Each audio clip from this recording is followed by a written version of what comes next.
ప్రపంచంలోనే మేధావిగా గుర్తింపు పొందిన వ్యక్తి, పుస్తకాల పురుగు. ఆ పుస్తకాన్ని నమ్ముకొని మన దేశానికి అత్యున్నతమైన రాజ్యాంగాన్ని రచించిన వ్యక్తి. అటువంటి మహనీయుడు డాక్టర్ బిఆర్ అంబేద్కర్ 35వ జయంతి సందర్భంగా అందరికీ శుభాకాంక్షలు తెలియజేస్తూ ఈ కార్యక్రమం సందర్భంగా మన తహసీల్దార్ గారు కేక్ కట్ చేసి శుభాకాంక్షలు తెలియజేయాల్సిందిగా కోరుచున్నాం. 130 ముందు ఇది చేద్దాం, కట్ చేద్దాం. ఫోటోలు తీసావా? తీసింది. Happy birthday.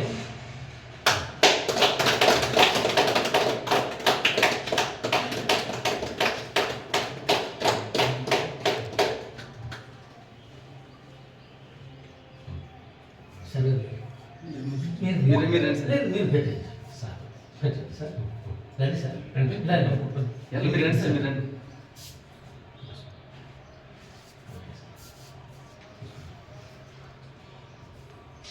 ఒకటి తీసుకుంటా ఉంది కదా, సింజన తీసుకుంటా.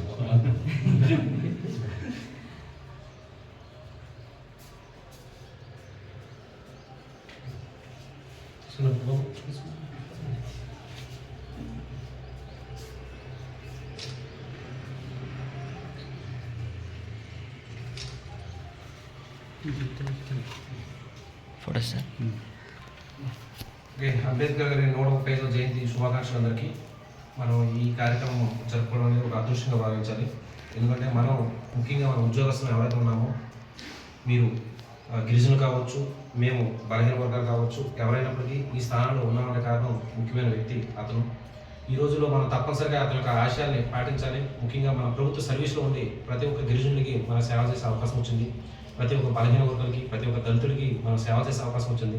మనము ఆ రకాలైనటువంటి వర్గాల నుంచి వచ్చిన నేపథ్యం ఉన్న వ్యక్తులు కాబట్టి మున్ముందు ఇతని యొక్క ఆశయాలను మనం కొనసాగిస్తూ, ఇతని యొక్క పుట్టినరోజుని ఒక అమరజీవి కాబట్టి అతని యొక్క ఆశయాలను నిరంతరం మనం కొనసాగిస్తూ, ఈ దేశ అభివృద్ధిలోన అతను చెప్పే ఎన్నో విలువలు ప్రతి ఒక్క రంగంలో కూడా, ముఖ్యంగా మహిళల కోసం అతను చేసింది అనేది, అదేవిధంగా భవిష్యత్తు కోసం, యువతరం కోసం, అదేవిధంగా ఈ పేద ప్రజలందరి సంక్షేమం కోసం చేసిన విషయాలన్నీ మనం దృష్టిలో పెట్టుకుని మన సర్వీస్లో వాటన్నింటినీ ఉపయోగించి మనం పేద ప్రజలకి మరింత చేరువయ్యి ఇతని యొక్క ఆశయాలను కొనసాగించి మనం అతనికి ఇచ్చే అదే కృతజ్ఞతగా భావించి ఈ పుట్టినరోజు జరుపుకోవడం అనేది చాలా ఆనందదాయంగా భావిస్తున్నాం. ధన్యవాదాలు.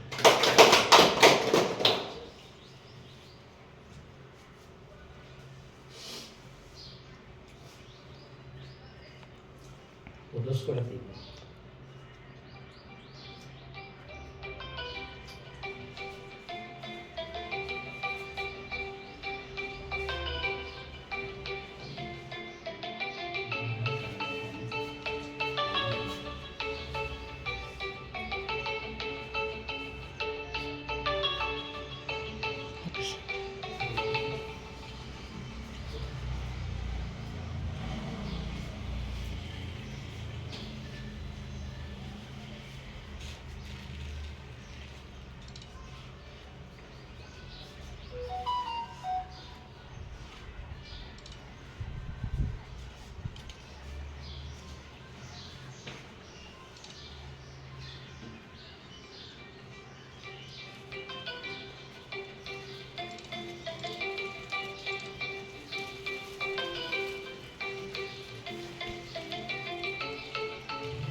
కార్యక్రమం